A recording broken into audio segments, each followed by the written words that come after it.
Hey guys, TJ back here with a new video. This one's going to be a Avengers Blind review, Avengers End Game movie review. I'm going to have Mortal Kombat in the background. I'm doing a live comm, so I'm going to just quickly talk about it, then let the gameplay do its thing. So, what I liked about Endgame, for one, was the audio description. The theater I went to actually worked, so I can actually talk about more things than just the sound and dialogue. Some of the pros are, for my opinion, are that the stakes were pretty high.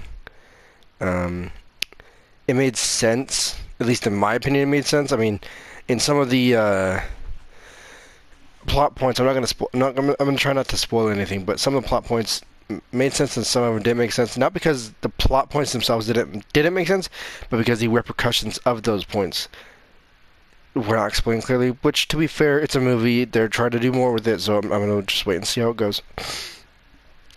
Here in a minute, I'll let you guys know when I talk about spoilers. But for now, the acting was very, very solid. I liked Robert Downey as Iron Man, as usual. He was good. Chris Evans as Cap was good. Hemsworth as Thor, I liked the direction they took him. It made sense realistically. And I really liked Thor in this one. It was he was a little more comical than I was used to, even more than, a little more so than Ragnarok. But I did like it, even though some of the humor he tried putting out was a little like social awkward humor, at least in my opinion. So I related to it very well. The characters, like Nebula, was pretty good in this film. I like where they took her. I can't say enough about all the characters. I especially like what they did with the Hulk. I'm not gonna say what they did, but I like what they did with him. So characters out of the way. What about? I already mentioned I liked the story. The plot made sense. I liked it. What about cinematography? I can't say much about cinematography, but based on the audio description, it sounded like the shots were pretty cool. It sounded like it was pretty well done. The sound design, the hits, the soundtrack, the just raw sound design of the film, it sounded great. It sounded awesome. It sounded badass. Now, those are the generalizations out of the way. Now let's get to some spoilers, some talking more detail. Probably the biggest thing that happens in this film is Iron Man dies. Just straight up, just short version, he gets the Infinity Stone, snaps everyone back to life, but he sacrifices himself to do so. Now, I was not expecting this. I was expecting anyone else to die. I wasn't expecting Tony to be the one to go out because he's the one who started the MCU. But I guess it made sense. I mean, he's Iron Man for however long. Like, you would think he'd be, you'd think he'd have some way to go out. But I think if there's any other way for him to go out, I think this was the best they could have done it, considering the situation they were in Endgame and all this stuff surrounding it. Cap gets a good ending too. Basically, he goes back in time and lives his life as he should have instead of getting frozen, so he becomes an old man at the end. Which to me is kind of weird because in the comics, he theoretically can't get old because his healing factor, because for those who don't know, the super soldier serum, and he has his healing to the point where it's not as strong as Wolverine or Deadpool's, but it's something like Peter or something like Spider-Man's or someone else's healing factor. Like, it's much faster than the normal human, so he can theoretically live longer. So it's kind of weird that he grew old when he went back in time and lived. I mean, he was 70 years, which is true that he can grow that old in that time, but I would assume his healing factor would make it so he wouldn't be like 70 or 80 years old, maybe 40 or 50. But again, it depends on how fast that healing factor is for him. I like the way they ended Tony and Cap. I think it's great. I hope they don't bring them back. I hope they don't pull a multiverse and say, "Oh no, they're back." No, let their death settle. Just let it happen. Accept it. We'll deal with it. I wish it'd be well, Cap didn't die, but Tony did. But no, I hope that Chris Evans stays around a bit, just like as a mentor type figure now as Cap.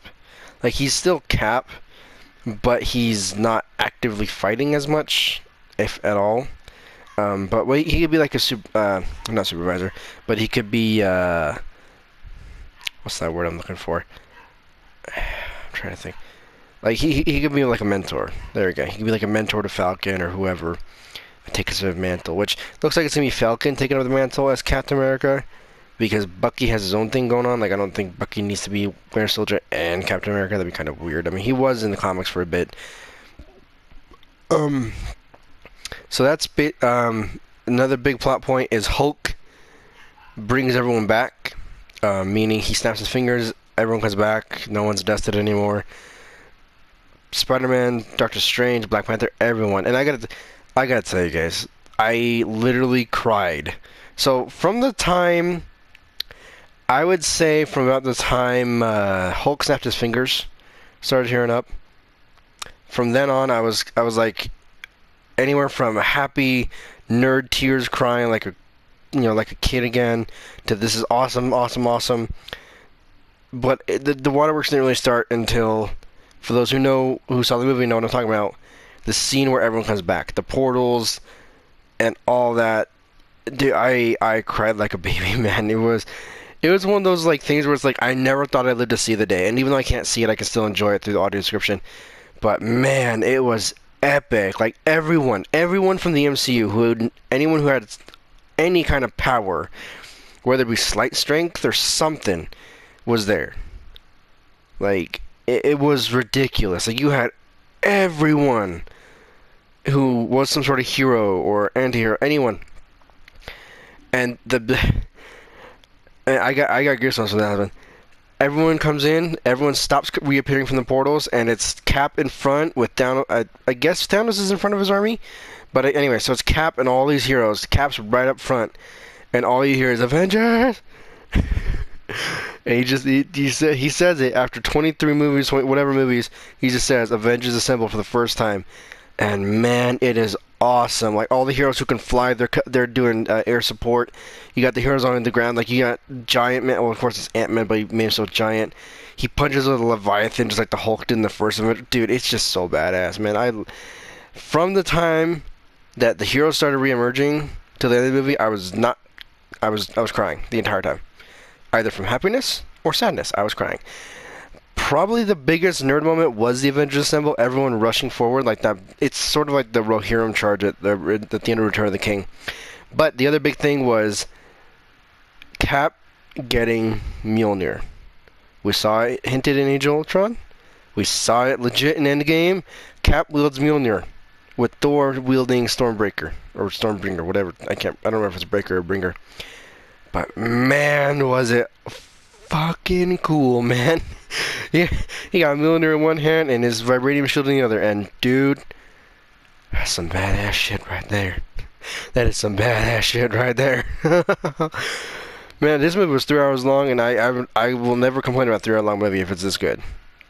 I didn't complain about The Return of the King, Two Towers, or Fellowship, and those are over 4 hours long each. And man, Endgame is so damn good. Like I say this even after several days. Like I saw this movie on Friday. Several days of mellowing out and reflecting. Okay, is it as good as I think it is? Yes, it is great. It is probably my favorite MCU movie so far. Debatable between Infinity War, Civil War, and Homecoming. Like, there's a lot of good Marvel movies, and then there are great Marvel movies. I think Endgame, Infinity War, Civil War, the original Iron Man, and I'd say Spider-Man Homecoming. I think those are like the great Marvel movies in my opinion. Good about everything else. I cannot wholeheartedly say any Marvel movie is bad or I dislike it. Yes, there are elements I wish that would have changed or whatever, but for the majority of the time, I say I love them all. And Endgame is my favorite. Endgame, a solid 9.95, 9.99 out of 10. I can't make it a perfect 10 because no movie's ever perfect. But if I was gonna have my ideal massive superhero crossover movie, Endgame would be it. And I didn't even mention Thanos. Infinity War is where he shined. Endgame was where it just shows where the team shine, where the Avengers in them shine, like so that they just shows their resolve to fight to get their people back and shit. So I like how we have two sides of the same coin. We see Thanos' perspective and his drive, and we see the Avengers' drive or motivation. Thanos in this movie, he was he was less of a main villain and more of a, I want to say side villain, but he's not like the main villain. He's not a side villain. He's still the villain. He's just not the main. He's not the. I don't know how to word this because I can't word it any other way than saying he's not the main villain, but he's not a side villain. Like, he was there and he did things, but he didn't really do much because his main thing was the snap. That's what he mainly did, was the snap, and then did the snap, and then there wasn't much for him to do after that, right? Because that's what Thanos is. He's kind of a one-trick pony. He does a snap, he does his ultimate power thing, done. Okay, bye. And so I kind of like the fact that the whole time travel element, it made sense that Nebula was the one who showed Thanos there was a time loop type thing going on, like time travel thing. Made sense. I liked that idea. It worked well. I think my two.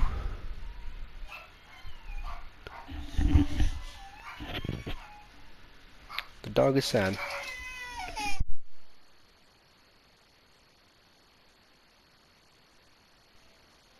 Close application. Mortal Kombat 10.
Mortal Kombat 10. Notification. Uploads. You have new followers.